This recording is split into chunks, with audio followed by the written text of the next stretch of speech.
हम लोग बात करने वाले थे आपके स्वामित्व पे। और स्वामित्व कैसे उत्पन्न हो रहा था? संपत्ति से। और संपत्ति क्या थी? पदार्थ से विशेष प्रकार का संबंध। अगर किसी पदार्थ से आपका कोई विशेष प्रकार का संबंध ये स्थापित हो गया तो वो पदार्थ आपकी संपत्ति बन गया। और स्वामित्व ये सांपत्तिक अधिकार। स्वामित्व सांपत्तिक अधिकार यानी जब संपत्ति आपको मिल जाएगी तब स्वामित्व का अधिकार पैदा होगा। तो स्वामित्व का अधिकार इनफैक्ट क्या है? आखिर स्वामित्व का अधिकार मिल गया तो क्या मिला आपको? ठीक है कि पदार्थ उससे एक विशेष प्रकार का संबंध, यह संपत्ति उस पदार्थ को आपकी बना देगा। पदार्थ से एक विशेष प्रकार का संबंध यही संपत्ति है। उस संबंध को ही संपत्ति कहा जाता है। या यूं कहें, जब पदार्थ से आपका एक विशेष प्रकार का संबंध स्थापित हो गया तो वो पदार्थ आपकी संपत्ति बना। वो विशेष संबंध आपका किस प्रक्रिया से स्थापित हुआ इसका महत्व नहीं है। वो विशेष संबंध आपका ग्रहण की प्रक्रिया इससे स्थापित हो सकता है। वो प्रक्रिया दखल की हो सकती है। वो प्रक्रिया श्रम की हो सकती है। आपसे चर्चा हुई थी जब संपत्ति पर बात कर रहे थे कि पदार्थ से विशेष प्रकार का संबंध ये पदार्थ को आपकी संपत्ति बनाएगा। और उस पदार्थ से जो आपका ये विशेष प्रकार का संबंध स्थापित होगा, इसके स्थापित होने की प्रक्रियाएं ये अलग अलग प्रकार की हैं। और विभिन्न विद्वानों ने इन प्रक्रियाओं को अलग अलग प्रकार से वर्णित किया है। जैसे एक प्रक्रिया कांट और हीगल ने वर्णित की थी, और वो प्रक्रिया क्या थी? दखल की प्रक्रिया। कि दखल जब मानव को मिला और वो दखल कैसे मिला इसकी भी विस्तार से चर्चा संपत्ति की, ठीक है, जब चर्चा हम लोग कर रहे थे तो उसके साथ हुई थी कि दखल आखिर मिलता कैसे और दखल इनफैक्ट क्या है, ठीक है, इसकी चर्चा भी वहां हुई थी। लेकिन दखल के माध्यम से पदार्थ आपकी संपत्ति बन गया। वो विशेष संबंध जो पदार्थ को आपकी व्यक्तिगत संपत्ति बना देगा, ठीक है, वह विशेष संबंध दखल के माध्यम से आ गया। वह विशेष संबंध जो पदार्थ को आपकी व्यक्तिगत संपत्ति में परिवर्तित कर देगा, वो पदार्थ आपकी व्यक्तिगत संपत्ति मान लिया जाए, वो आपका ग्रहण फिर कब्जा, ठीक है ना, इन प्रक्रियाओं के माध्यम से यह स्थापित हो सकता है। यह भी हमने देखा था, हिस्टोरिकल स्कूल के लोग वो अलग ढंग की बात कह रहे हैं, यानी देयर में बी सेवरल टेक्निक्स, बहुत सारी तरीके हो सकते, बहुत सारी प्रक्रियाएं हो सकती हैं जिनके माध्यम से आपका विशेष प्रकार का संबंध ये किससे स्थापित हो जाए? पदार्थ से स्थापित हो जाए, और वो पदार्थ आपकी व्यक्तिगत संपत्ति बन जाए। ये जो व्यक्तिगत संपत्ति आपकी बन गया ये पदार्थ, तो इस व्यक्तिगत संपत्ति आपके बन जाने से आखिर आपको क्या लाभ हुआ? प्रश्न ये भी पैदा होता है भाई, ये सवाल पैदा हो रहा है कि ठीक है, एक पदार्थ आपकी व्यक्तिगत संपत्ति में तब्दील हो सकता है अगर उस पदार्थ से आपका विशेष प्रकार का संबंध स्थापित हो जाए। और वो विशेष प्रकार का संबंध स्थापित होने की जो प्रक्रियाएं, उन्हें दखल की प्रक्रिया, ग्रहण की प्रक्रिया, कब्जे की प्रक्रिया, तत्वमीमांसी सिद्धांतों के मुताबिक प्रक्रियाएं आदि आदि हो सकती हैं,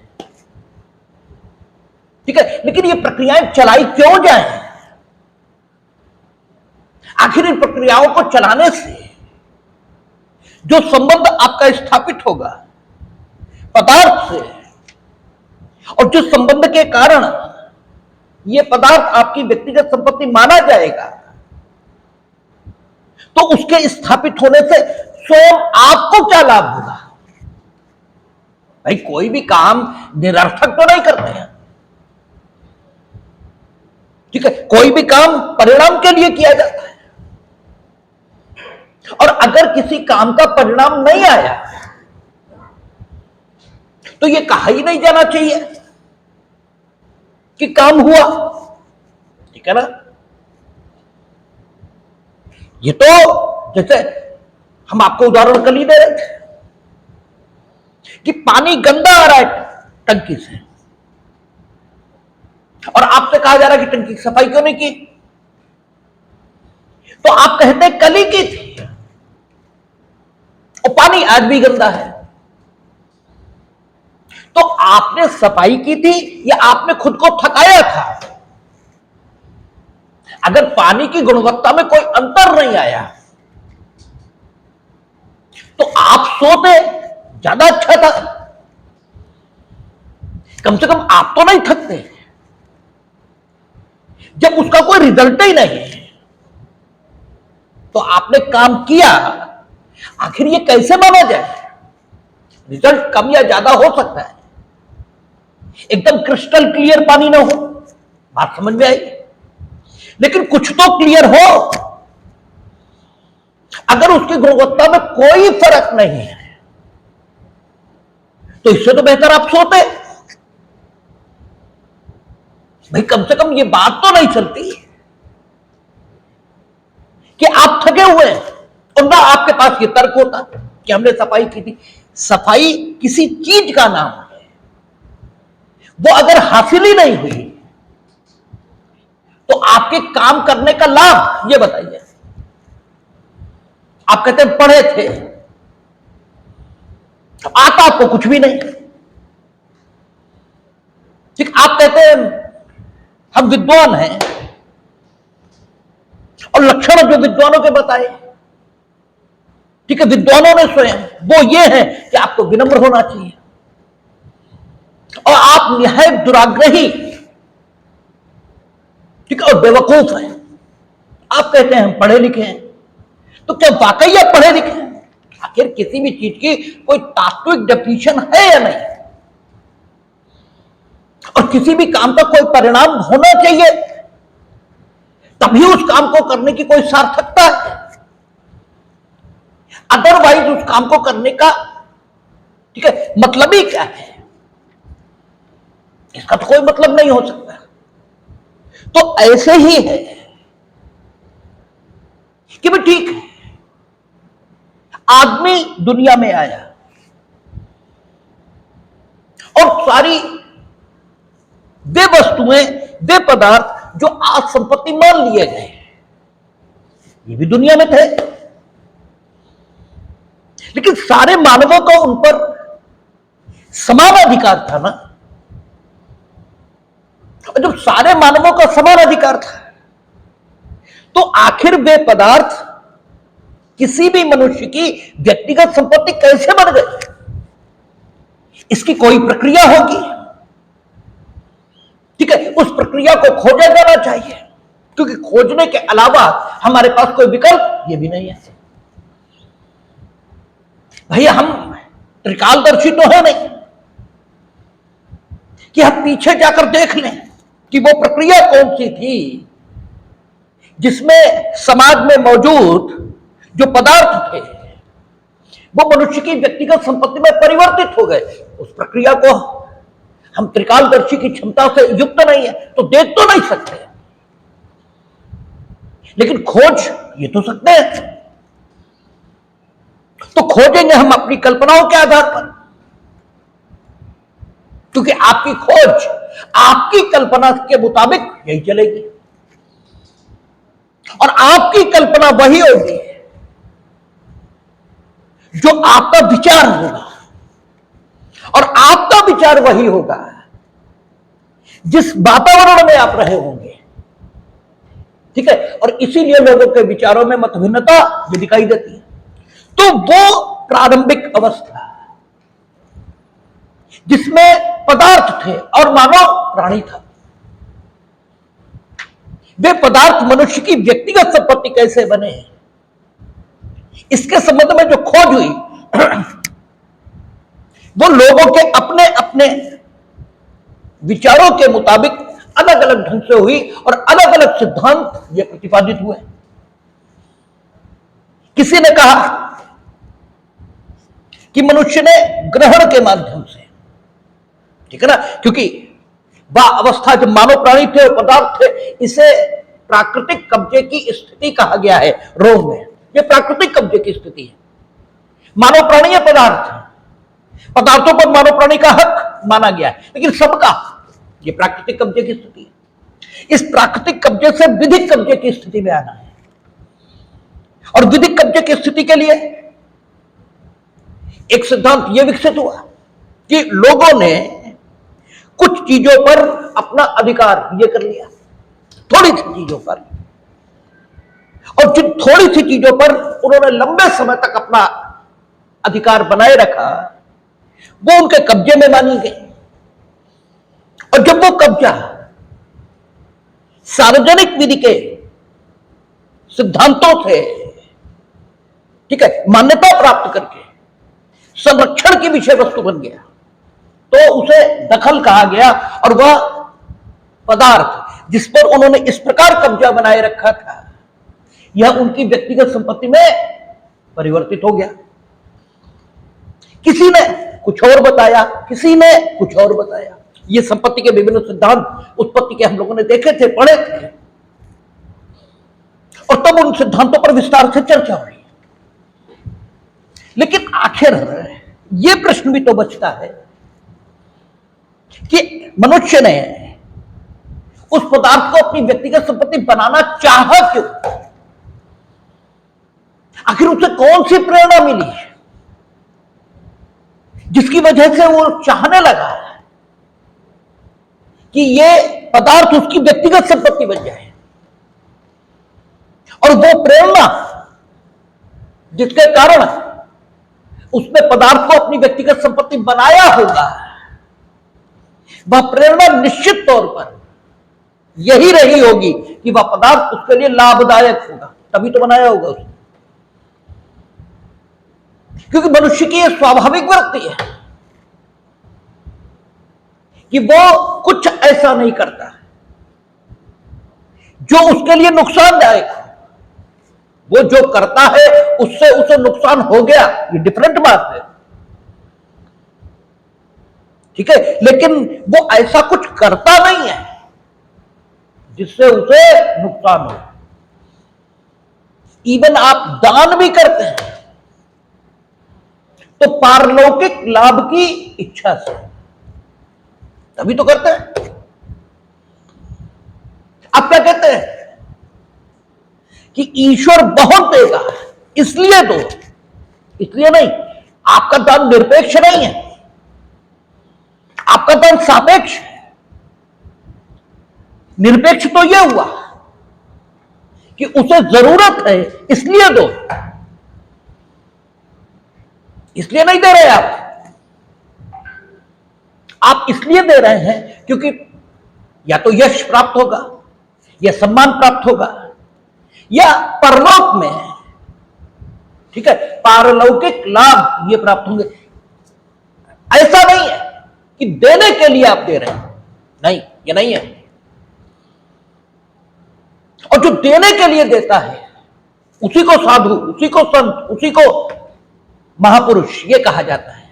जो सिर्फ देने के लिए देता है वही संत है, वही सन्यासी है, वही साधु है। तो जब इस तर्क के साथ हम आगे बढ़ते हैं तो ये बात बिल्कुल क्लियर है कि वह पदार्थ जिससे विशेष प्रकार का संबंध मनुष्य ने स्थापित करके उसे अपना व्यक्तिगत संपत्ति इस रूप में विकसित किया, उस पदार्थ को स्थापित करने की प्रेरणा, वो उस संबंध को स्थापित करने की प्रेरणा मनुष्य को निश्चित तौर पर इसलिए मिली होगी क्योंकि वह पदार्थ उसके लिए लाभदायक होगा। और उसने जब ये विशेष संबंध स्थापित किया होगा इस पदार्थ से, तो उन लाभों को प्राप्त करने का अधिकार ये उसने दावा किया होगा, ठीक है ना। यही तो उसने कहा होगा कि चूंकि हमने इस वस्तु से संबंध स्थापित किया है, इसलिए इस वस्तु से लाभ लेने का अधिकार हमें है। यही तो कहा होगा उसका। और बस इसी अधिकार का नाम स्वामित्व है। इसी अधिकार का नाम स्वामित्व है। स्वामित्व संपत्ति समझे गए पदार्थ से लाभों का वो दावा है, ठीक है ना, जो कि मनुष्य उस पदार्थ के संबंध में रखता है जिसे वह अपनी व्यक्तिगत संपत्ति कहता है। This is the definition. स्वामित्व क्या है? दावा है, ठीक है, उन अधिकारों का जिन्हें कोई मनुष्य किसी पदार्थ के संबंध में रखता है। और वे अधिकार कैसे हैं? वे अधिकार लाभ प्राप्त करने से संबंधित है। अगर वन लाइन में कहें, एक लाइन में डेफिनेशन करें, तो परिभाषा ऐसे निकलती है कि स्वामित्व अधिकारों का समुच्चय है, ये अधिकारों का बंडल है जो कि किसी पदार्थ से, जिसे मनुष्य ने अपनी व्यक्तिगत संपत्ति कहा है, उससे लाभ लेने के संबंधों में, उससे लाभ लेने के संबंध में यह डेफिनेशन स्वामित्व की उभर कर आती है। ठीक है, स्वामित्व ये लाभों का दावा है। ठीक है, किससे? संपत्ति समझे गए पदार्थ, ये लाभों का दावा है। ठीक है, और लाभों को अधिकार पूर्वक लेने का दावा है। और दावा, इसे हाफील्ड के क्लासिफिकेशन के मुताबिक वो कहते हैं अधिकार को सर्वाधिक उचित शब्द में दावा ही कहा जा सकता है। तो स्वामित्व एक अधिकार है जो वस्तु, जिसे संपत्ति कहा गया है, उसके संबंध में मनुष्य रखता है। ठीक है ना? तो अब चूंकि स्वामित्व ये कब्जे के माध्यम से आया, ठीक है, प्रारंभिक स्थिति क्या थी? कब्जे की। कब्जा धीमे धीमे, ठीक है, विधिक कब्जे में बदला। पहले कब्जा प्राकृतिक था, फिर वो विधिक बना, और विधिक कब्जे से दखल की स्थिति आई। ठीक है ना? और दखल के बाद वह पदार्थ व्यक्तिगत संपत्ति बना। यही तो ऑर्डर है, यही तो क्रम है। इसका मतलब सांपत्तिक अधिकार में सबसे निचली सीढ़ी कब्जा ये है, और सांपत्तिक अधिकारों में सबसे ऊंची सीढ़ी ये स्वामित्व। स्वामित्व सर्वोत्कृष्ट अधिकार है संपत्ति के संबंध में, अर्थात संपत्ति से लाभ लेने का सर्वोत्कृष्ट अधिकार स्वामित्व। और सर्वोत्कृष्ट अधिकार का मतलब ये निकला कि संपत्ति से जितने लाभ हो सकते हैं सब लेने का हक जिसे हो, उसी को सर्वोत्कृष्ट अधिकार है। भाई, अधिकारों को अगर वरीयता क्रम में रखें तो किसी पदार्थ के संबंध में जो कि लाभदायक है, किसी व्यक्ति का सर्वश्रेष्ठ अधिकार है, ये कब कहा जाएगा? तो तभी कहा जाएगा जब उस वस्तु से उत्पन्न होने वाले सभी लाभों को लेने का हक संबंधित व्यक्ति को हो। अगर सभी लाभों को लेने का हक नहीं है तो सर्वोत्कृष्ट अधिकार है उस वस्तु के संबंध में इस व्यक्ति को, यह तो नहीं कहा जा सकता। जिसका कब्जा है उसके पास उस वस्तु के नियंत्रण का अधिकार, ये तो है। बहुत मान लें तो उपभोग का है, लेकिन वस्तु के संबंध में व्ययन का अधिकार होता है, वस्तु के संबंध में निस्तारण का अधिकार होता है, वस्तु के संबंध में उधार देने का अधिकार होता है, वस्तु के संबंध में प्रतिभूति के तौर पर उसे ऋण के लिए गिरवी या बंधक के तौर पर रख देने का अधिकार होता है, यानी प्रतिभूति के तौर पर उसका इस्तेमाल ये करने का अधिकार होता है। ये सारे तो नहीं है, ये सारे कहां हैं? तो सवाल ये है, जिसका कब्जा है उसे संपत्ति पर अधिकार नहीं, ये तो नहीं कह सकते। लेकिन उसके अधिकार की प्रकृति पर जब हम विचार करें तो उसके अधिकार की प्रकृति सर्वोत्कृष्ट नहीं दिखाई देती। वो सर्वोत्कृष्ट नहीं है, वो उससे निकृष्ट कोटि का है, जिसे उस वस्तु के संबंध में सब अधिकार मिले हुए हैं। उससे तुलना अगर हम करें तो इस व्यक्ति की स्थिति कमतर है, उसकी स्थिति बेहतर है। इसलिए कहते हैं कि स्वामित्व तो यह सांपत्तिक अधिकार है, किंतु यह सर्वोत्कृष्ट अधिकार है। ठीक है, अब दो प्रकार की व्यवस्थाएं ये सामने आई है। एक व्यवस्था क्या कहती है कि कब्जा यही स्वामित्व का आधार है, यानी कब्जा स्वामित्व का अधिकार आधार है। कहने का अर्थ यह है कि आपको धारण करने का अधिकार है, और यह धारण करने का अधिकार सापेक्ष है, सापेक्ष और निरपेक्ष। ठीक है, कल भी चर्चा की थी, एक बार प्रसंगवश अभी देख लेते कि सापेक्ष और निरपेक्ष क्या है। सापेक्ष वो है जिसका अस्तित्व दूसरे पर निर्भर है, दूसरा नहीं तो ये भी नहीं। हमने कल उदाहरण दिया था कि बेंथम और ऑस्टिन का जो संप्रभु है, इस संप्रभु के सारे लक्षण ईश्वर में मौजूद हैं। ईश्वर की जो संकल्पना है वो ऑस्टिन और बेंथम का जो संप्रभु है उसी के समान है। ऑस्टिन का संप्रभु, बेंथम का संप्रभु और हमारा ईश्वर, इसके बीच सादृश्यता है, कोई भिन्नता, कोई डिफरेंस ये आप पॉइंट आउट नहीं कर सकते। बेंथम ऑस्टिन कहते हैं कि संप्रभु कौन है? जो सबको आदेश देता है, सबको आदेश देता है किंतु किसी से आदेशित नहीं होता, ये उनका संप्रभु है। ईश्वर भी सबको आदेश देता है किंतु किसी से आदेशित नहीं होता।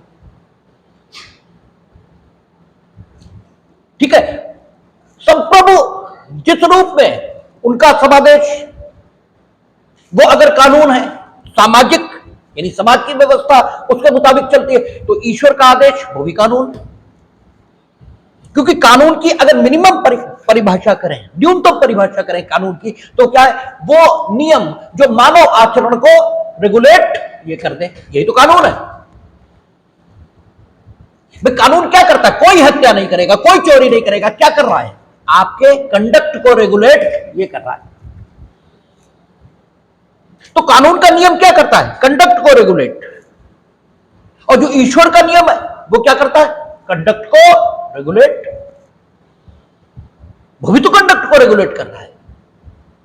वो कमांड ऑफ गॉड है, ये कमांड ऑफ सोवरेन है। ठीक है, तो फर्क कहां हुआ?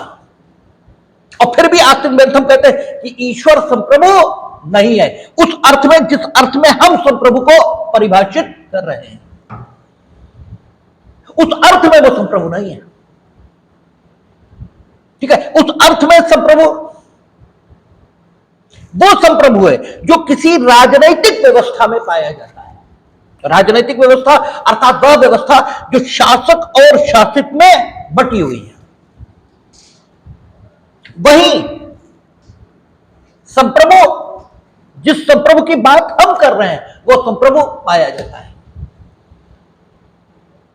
उसका शासितों से अलग हटकर, यानी अगर कोई व्यवस्था शासक और शासित में नहीं बटी है तो वहां वो संप्रभु पाया ही नहीं जा सकता जिस संप्रभु की चर्चा ऑस्टिन या बेंथम ये कर रहे हैं, वो पाया ही नहीं जा सकता। इसलिए कहा जा सकता है कि ऑस्टिन और बेंथम का संप्रभु और उनकी संप्रभुता सापेक्ष है, निरपेक्ष नहीं। ठीक है, ईश्वर हर व्यवस्था में पाया गया है। उसके लिए कोई हो न हो, दुनिया के जितने धर्म हैं सब ये मानते हैं कि ईश्वर हमेशा रहेगा, वो अविनाशी है। ठीक है, वो हमेशा था, है और रहेगा। उसके अस्तित्व के लिए किसी की आवश्यकता नहीं है। तो रिलेटिव, सापेक्ष, इन शब्दों का प्रयोग जब किसी विचार के लिए, किसी वस्तु के लिए, किसी व्यक्ति के लिए होता है तो उसका अर्थ यह है कि उस वस्तु, विचार या व्यक्ति,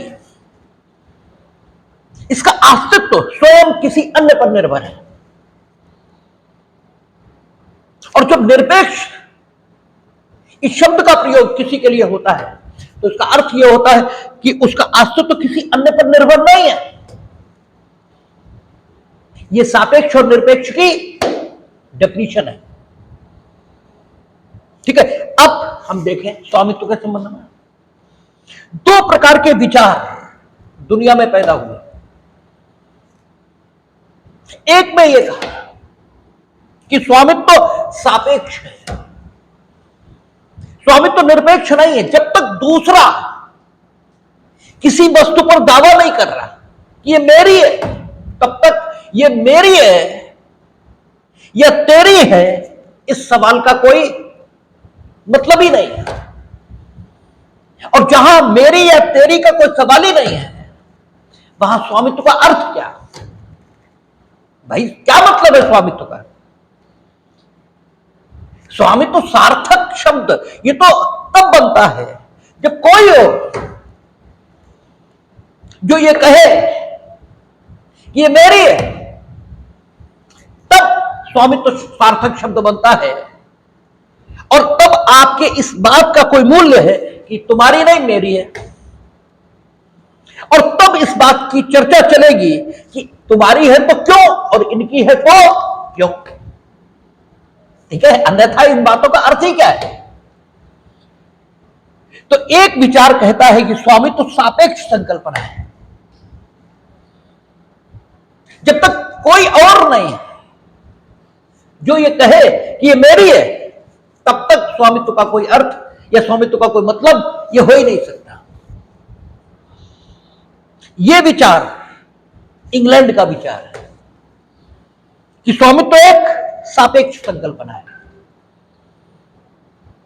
और दूसरा विचार जो यह कहता है कि वस्तु में स्वामित्व है।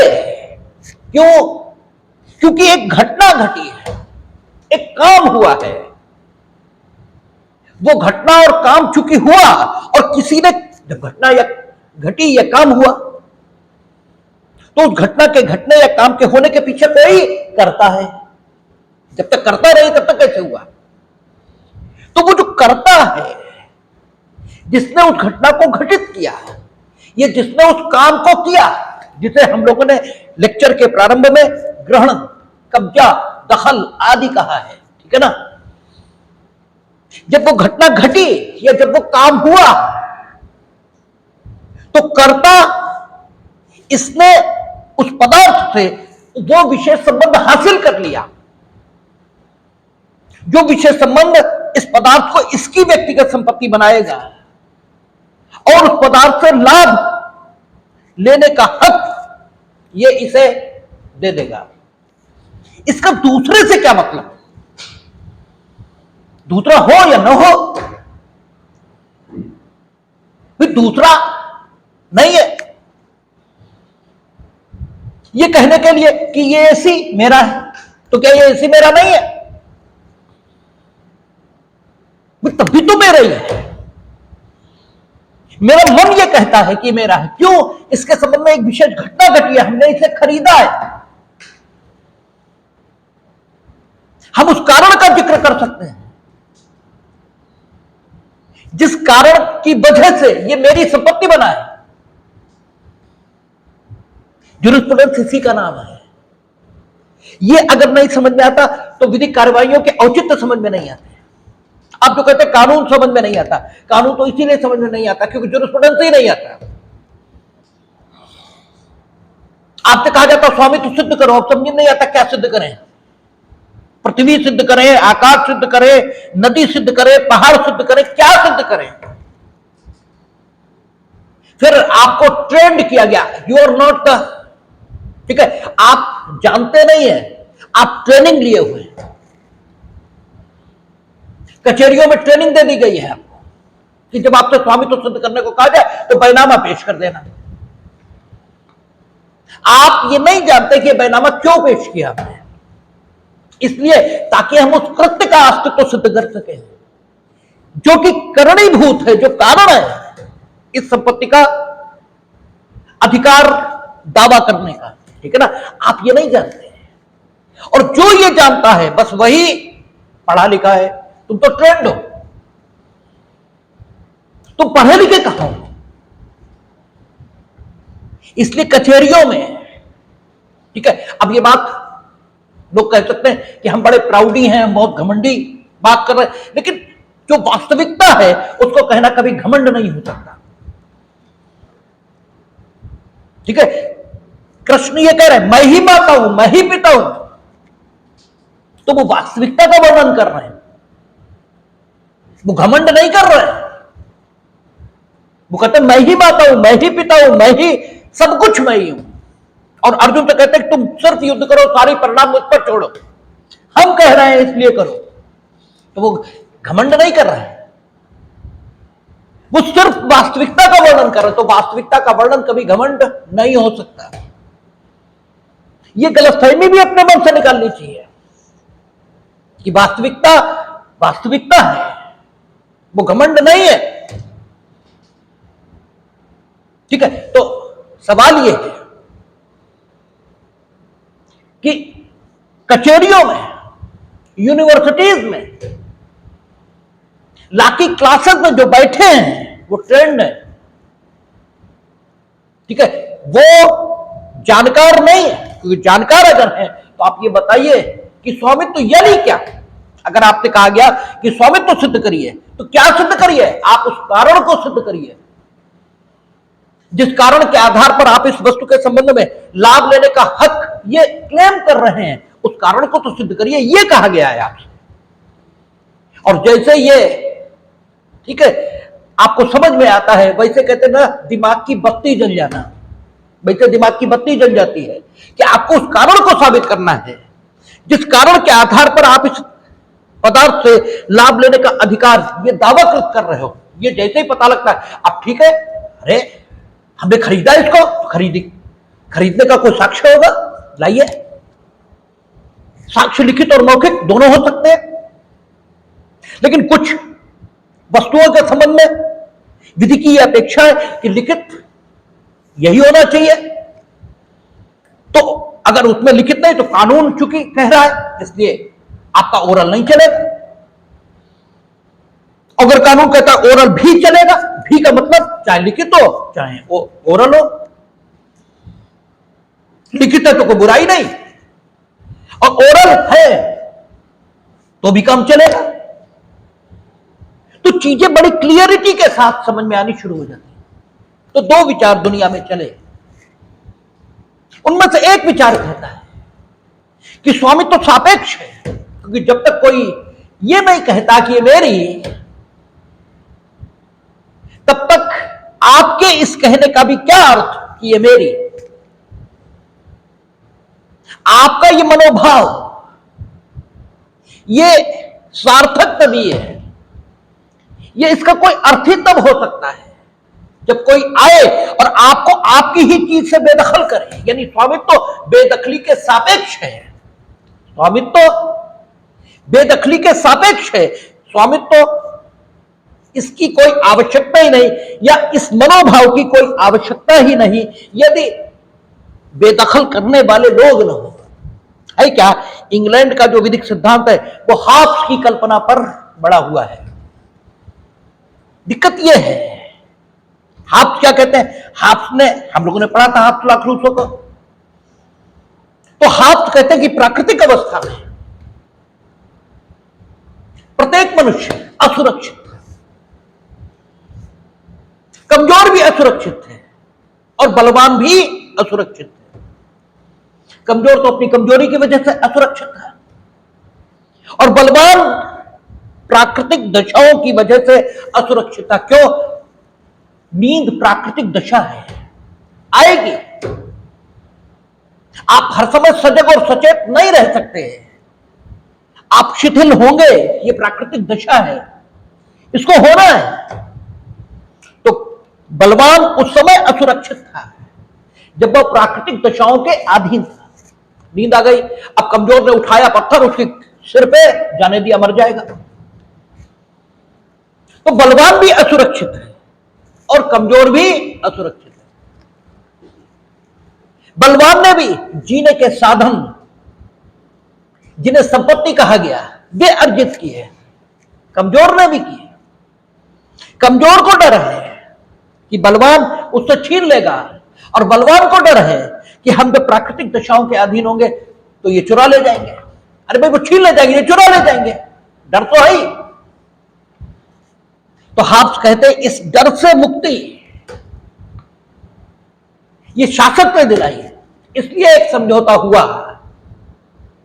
ठीक है, क्योंकि शांति। अच्छा, फिर सब अपनी अपनी संपत्ति की रक्षा में ही लगे रहेंगे, तो संपत्ति का अर्जन ये कब करेंगे? समय तो वही कहते हैं ना, जैसे आप लोग बातचीत में कहते हो कि हम आपका ज्यादा समय नहीं लेंगे। अरे भाई, समय 24 घंटे ही है, उससे ज्यादा ले कैसे लोगे? अरे समय की तो सीमा है, उससे ज्यादा ले कैसे लेंगे आप? समय तो किसी के पास है ही नहीं, सबके पास बराबर है, तो कम या ज्यादा का सवाल ही नहीं। आप उतना ही तो लोगे जितना मेरे पास है, ठीक है, उससे ज्यादा तो ले ही नहीं सकते। तो वही बात है कि समय तो 24 घंटे, अब 24 घंटे अपनी संपत्ति की रक्षा कर रहे हैं, तो विकास तो होगा ही नहीं, क्योंकि विकास का अर्थ है उसमें वृद्धि, और वृद्धि के लिए चाहिए समय, और समय तुम्हारे पास है नहीं, वो तो जो है उसी को सुरक्षित करने में जा रहा। ठीक है ना? तो अशांति ये क्या जन्म देती है? किसको? दुर्दशा को। दशा को नहीं, इसी को दुर्दशा कहेंगे। ये दुर्दशा है कि विकास के लिए कोई संभावना, विकास के लिए कोई अवसर बचा ही नहीं भाई। इस इनफैक्ट तो ये दशा ही है, क्योंकि तथ्य जिस ढंग से स्थित होते हैं, तथ्यों की स्थिति को ही दशा कहा जाता है। यही तो दशा की डेफिनेशन है।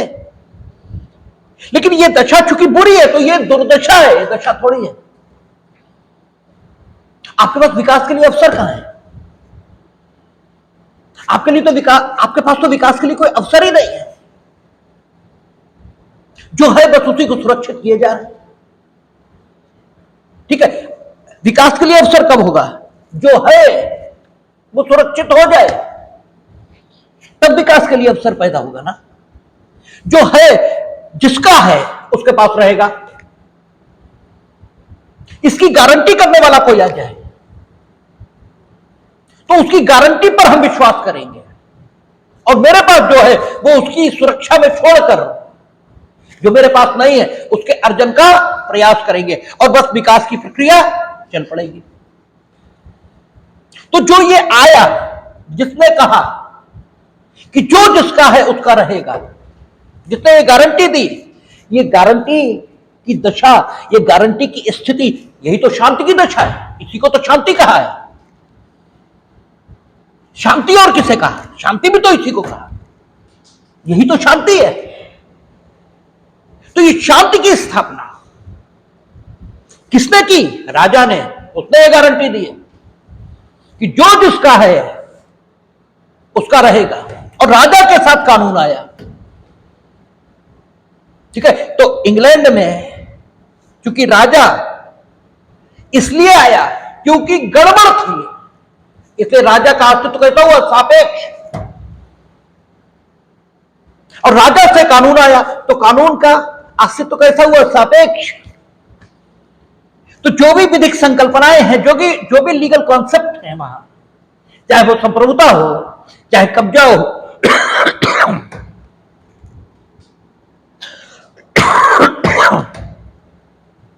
और चाहे स्वामित्व हो, ये किस रूप में विकसित होंगी? सापेक्ष। इसलिए इंग्लैंड में स्वामित्व की सापेक्ष संकल्पना आई है, ठीक है ना, कि कोई मतलब ही नहीं, स्वामित्व का कोई अर्थ ही नहीं जब तक कि दूसरा ये नहीं कह रहा। यानी बेदखली के सापेक्ष स्वामित्व है, बेदखली के बिना स्वामित्व नहीं है। ये संकल्पना उभर कर सामने आई है और हम उन्हें बेहतर मानते हैं, जबकि नकारात्मक बात कभी अच्छी नहीं होती। सापेक्षता एक नकारात्मक सिद्धांत है, सकारात्मकता ये अच्छी बात है। हम हैं ये अच्छी बात है। हम इसलिए है क्योंकि ये है, ये तो प्रतिक्रिया है, ये तो रिएक्शन है। एक्शन ठीक है या रिएक्शन ठीक है? बोलो ये है तो हम भी हैं, तो ये नहीं रहेंगे तो हम भी नहीं रहेंगे। हम हैं, ये हो ना हो, ये बढ़िया बात है, ठीक है ना। तो अब है क्या, इंग्लैंड, वहां तो हाब्स के हिसाब से सारी चीजें विकसित हुई। और हाब्स ने ये चीजें विकसित क्यों की? क्योंकि उन्हें इंग्लैंड में निरंकुश राजाओं का समर्थन करना था, इसलिए। क्योंकि उन्होंने आगे कहा कि आपने राजा को इसलिए जन्म दिया था ताकि शांति की स्थापना हो, क्योंकि शांति के बिना तुम रह नहीं पा रहे थे, तुम विकास नहीं कर पा रहे थे, तुम प्रगति नहीं कर पा रहे थे। इसलिए तुम्हें किसी भी कीमत पर शांति स्थापित हो, यह बात राजा से कही थी। और यह बात राजा को जन्म देने के पीछे काम कर रही थी। इसलिए अब राजा कुछ भी कर रहा है, अगर वो शांति स्थापित कर रहा है तो उसके होने के अस्तित्व को अनजस्टिफाइड नहीं कहा जा सकता, क्योंकि वो अपना मूल काम वो तो कर ही रहा है। उसका मूल काम है शांति की स्थापना। बस ये पुलिस स्टेट की अवधारणा, इसको हाब्स को प्रश्रय देना था, इसलिए हाब्स ने यह सिद्धांत विकसित किया, ठीक है ना। और ये नकारात्मक सिद्धांत है, ये अच्छा सिद्धांत नहीं है। अच्छा सिद्धांत तो हमारा है। हिंदू विधि शास्त्र और रोमन विधि शास्त्र में जो विकास है वो सकारात्मक विकास है। रोमन विधि शास्त्र और हिंदू विधि शास्त्र दोनों जगह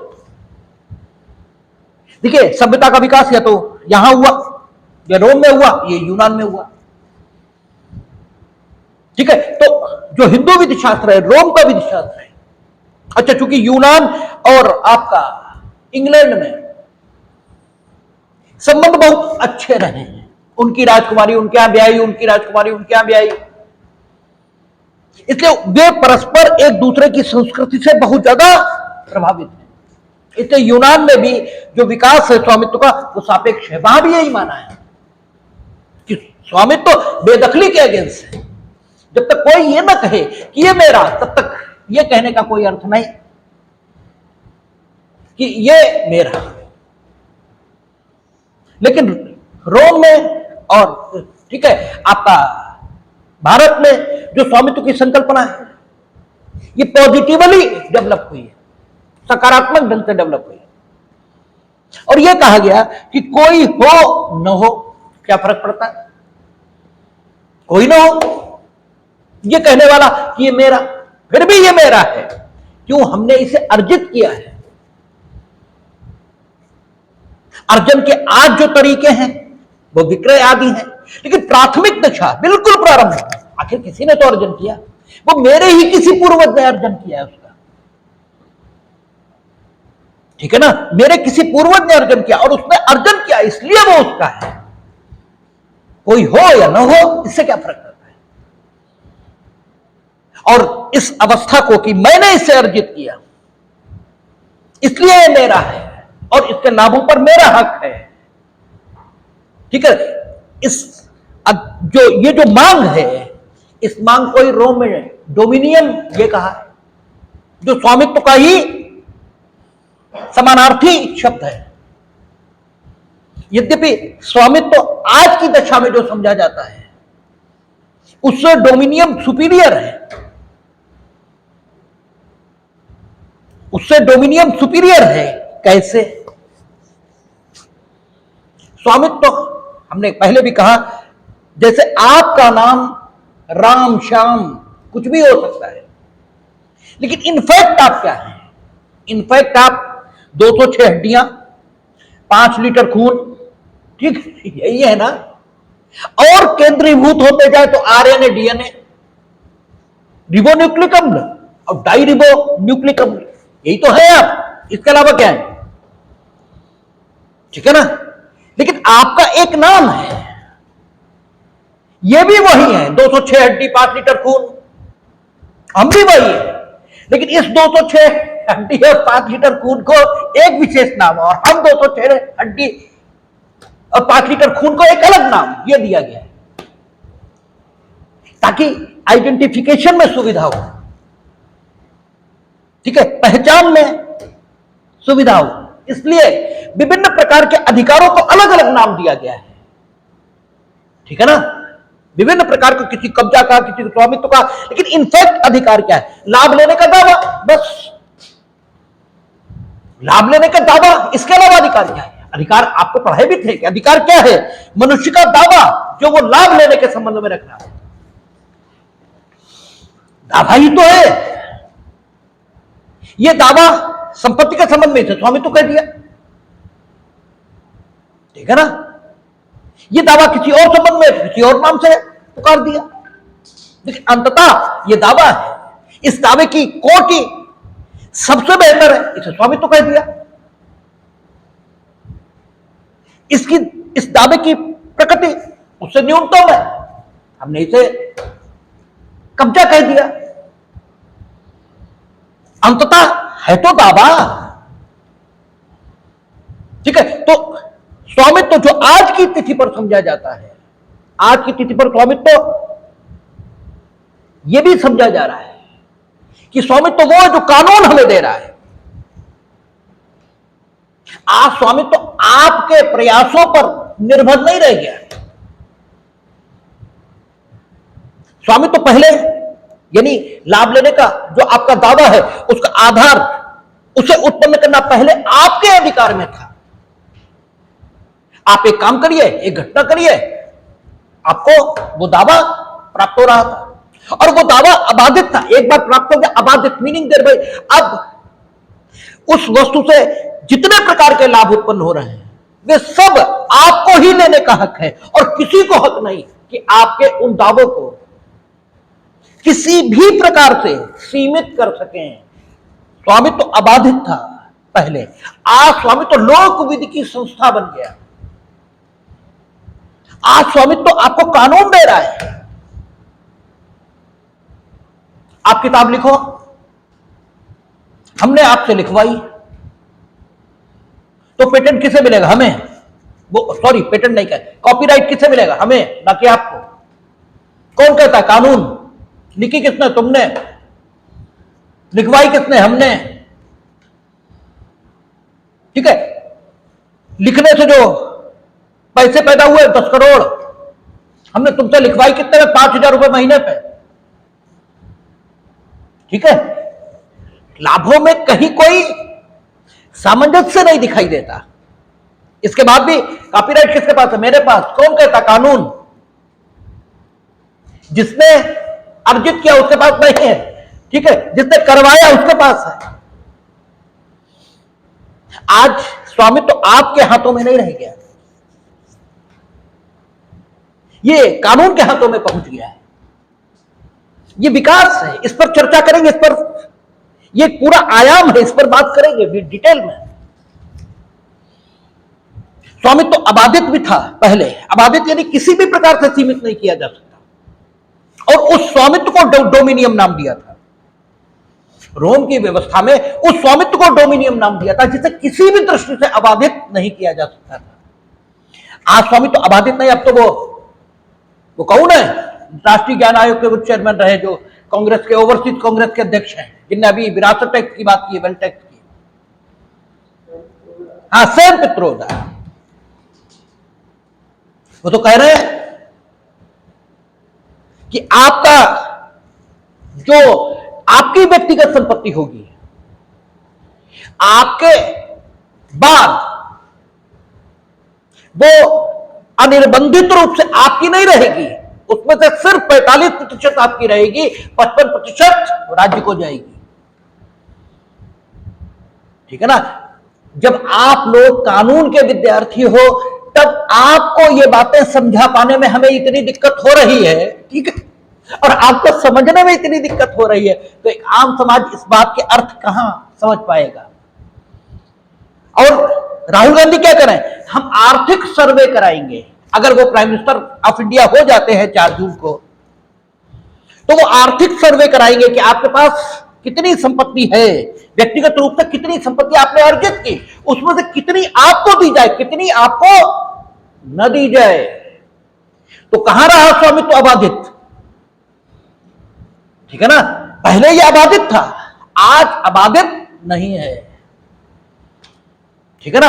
आस्वामित्व तो भिन्न रूप में समझा जा रहा है।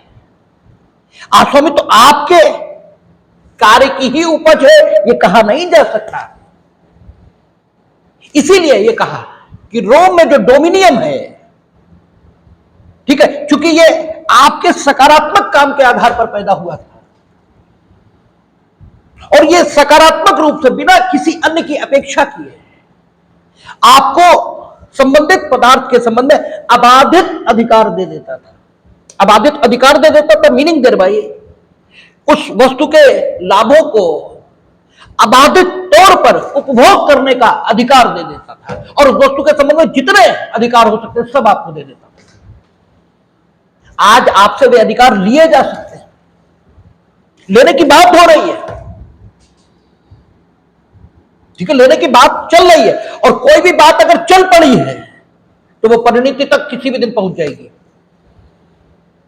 अभी हम आपको पढ़ाने से पहले फेसबुक खोल के देख रहे थे, मीम बन रहे हैं कि साहब ये जुमलेबाजी है, कांग्रेस आएगी तो साहब ये ले जाएगी, वो ले जाएगी। अरे जुमलेबाजी से ही तो बात शुरू होती है। ये बात तुम्हारी कहने की हिम्मत कैसे पड़ रही है? ठीक है क्या? बात तो बात से ही शुरू होगी, बात एकदम थोड़ी आ जाती है, बात तो बात से शुरू होती है। तो ये कहा जा रहा है आज कि हम आपकी संपत्ति व्यक्तिगत तौर पर जो आपने अर्जित की है वो पूरी की पूरी आपको नहीं मिलेगी। ठीक है, ये भी ठीक है कि पूरी की पूरी आपको मिलनी भी नहीं चाहिए, ये भी सही है। इसलिए नहीं मिलनी चाहिए क्योंकि उस संपत्ति के अर्जन में समाज का भी रोल है। ठीक है, लेकिन कितनी लेंगे इस पर बात हो सकती है। कितनी लेंगे? क्या 55% ले लेंगे? 55% कैसे ले लोगे? जितनी ली जा सकती है वो सीमा आर्टिकल 39A और बी में है, इतनी ही लीजिए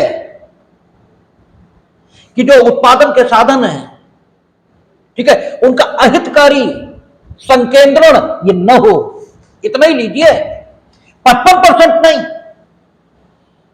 क्योंकि 55% अगर आप ले लेंगे तो संपत्ति के अर्जन की जो प्रेरणा है वही खत्म हो जाएगी, और संपत्ति के अर्जन की अगर प्रेरणा खत्म हो गई तो विकास रुक जाएगा। इसी को नक्सली सोच कहा है, इसी को नक्सली सोच, ये नक्सली सोच है भाई। फिर तो वो प्रेरणा ही खत्म, क्यों अर्जित करेंगे हम? फिर तो जितना मेरे लिए पर्याप्त है उतना ही करेंगे, क्यों करें? मुफ्तखोरों के लिए, ठीक है, कि आप आए और बांटते हैं, मिलना चाहिए, नो डाउट। इनकम टैक्स है ना, लगाते हैं हम, जीएसटी है ना, लगाते हैं हम, कंपल्सरी टैक्स का पूरा फार्मूला है, लगाते हैं, क्योंकि ठीक है, समाज को प्रतिदान पाने का हक है, नो डाउट है। कितना प्रतिदान, सवाल यह है, ठीक है ना? प्रतिदान की मात्रा ये कितनी है? अगर वक्त मिला तो जरूर बनाएंगे संपित्रोदा पर एक वीडियो, जरूर बनाएंगे, क्योंकि ये विषय हैं जो आने चाहिए। ठीक है, तो डोमिनियम जो मिला था रोम में, वो आज के स्वामित्व से श्रेष्ठ था, क्योंकि वो आबादित था, उसमें किसी प्रकार की कमी हो ही नहीं सकती थी। आज कमी हो सकती है, ठीक है। इसलिए डोमिनियम, हां, समानार्थी है स्वामित्व का। डोमिनियम, ये अवधारणा रोम में विकसित हुई, और ये अवधारणा स्वामित्व को निरपेक्ष मानती है, सापेक्ष नहीं मानती, ठीक है। हिंदू विधि शास्त्र में वहां भी स्वामित्व को निरपेक्ष माना है। एक चीज ये भी है कि आप कुछ भी अर्जित कर लो, उस पर हमेशा के लिए अधिकार ये बनाकर नहीं रख सकते। कभी तो आप, और जब ज्यादा अर्जित कर लोगे तो हाथ तो दो ही हैं, आंखें भी दो ही हैं, निगरानी कैसे रखोगे? और यह भी बेवकूफी है कि हमने कुछ अर्जित किया, मेरी आवश्यकता से ज्यादा है, हमने आपको दे दिया, उसके बदले में आपसे कुछ ले लिया, अन्यथा वही लाभ का जो प्रेरक तत्व है संपत्ति के अर्जन के पीछे, अगर हम इनसे कुछ नहीं, ठीक है, मेरी आवश्यकता से अधिक हमने इन्हें दे दिया, इनसे कुछ अगर नहीं लेंगे तो दो नुकसान होंगे। एक तो इन्हें मुफ्तखोरी की आदत लगेगी, दूसरा हमारे लिए लाभ का जो प्रेरक तत्व है संपत्ति के अर्जन के पीछे, वो समाप्त हो जाएगा। इसलिए बीच में कानून को आना चाहिए और इस चीज को रेगुलेट करना चाहिए कि हम इनसे मनमाना न लें, युक्त युक्त लें, युक्त युक्त लें, लेकिन युक्त युक्त ये भी दें, क्योंकि अगर युक्त युक्त इन्होंने दिए बिना वो चीज के लाभ प्राप्त कर लिए जो हमने श्रम से अर्जित की है, ये समाज के लिए अच्छी स्थिति नहीं है। इससे विकास नहीं होगा, इससे विनाश होगा, ठीक है ना। बातें दोनों ही चाहिए, दोनों ही चाहिए, मात्रा की बात है। तो प्रसंग बस हमने ये बात कही, लेकिन मूल बात हमारी ये है कि जो भी संपत्ति आप अर्जित करेंगे डोमिनियम के तौर पर, वह संपत्ति हाथ तो दो ही हैं, आंखें भी दो ही हैं, उपभोग भी करेंगे तो कितना, और निगरानी भी रखेंगे तो कितनी, ठीक है। अपने उपभोग से ज्यादा है दूसरे को दे दी, उससे कुछ ले लिया, ताकि लाभ का वो प्रेरक तत्व संतुष्ट होता रहे जो मेरे द्वारा संपत्ति के अर्जन के लिए आवश्यक है, और जो इनमें मुफ्तखोरी की आदत विकसित न होने देने के लिए आवश्यक है, कुछ ले लिया।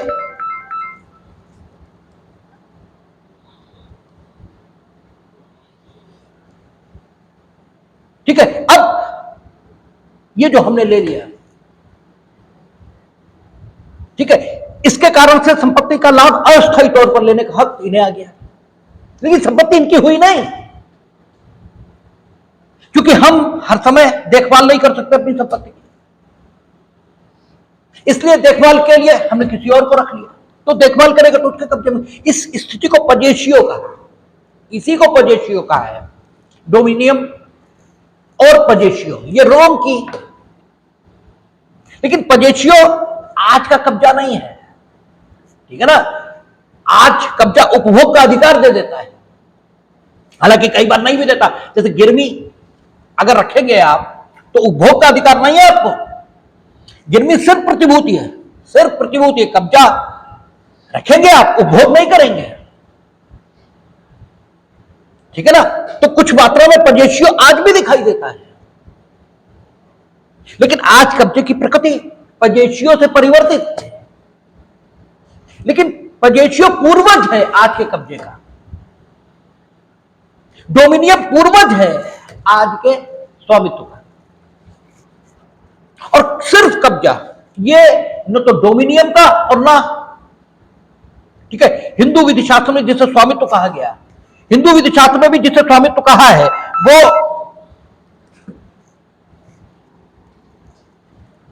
हिंदू विधि शास्त्र में भी जिसे स्वामित्व कहा है, वो विधि शास्त्र, वो बीच में गड़बड़ जरूर कर देते हैं, नहीं, इतना देखने वाले वीडियो क्या नहीं सहन कर सकते कि बीच में मन हमारा खराब हो जाएगा तो हम डिस्टर्ब होंगे, और प्रियम कर रहे हैं फोन, जिन्हें खूब मालूम है। खैर,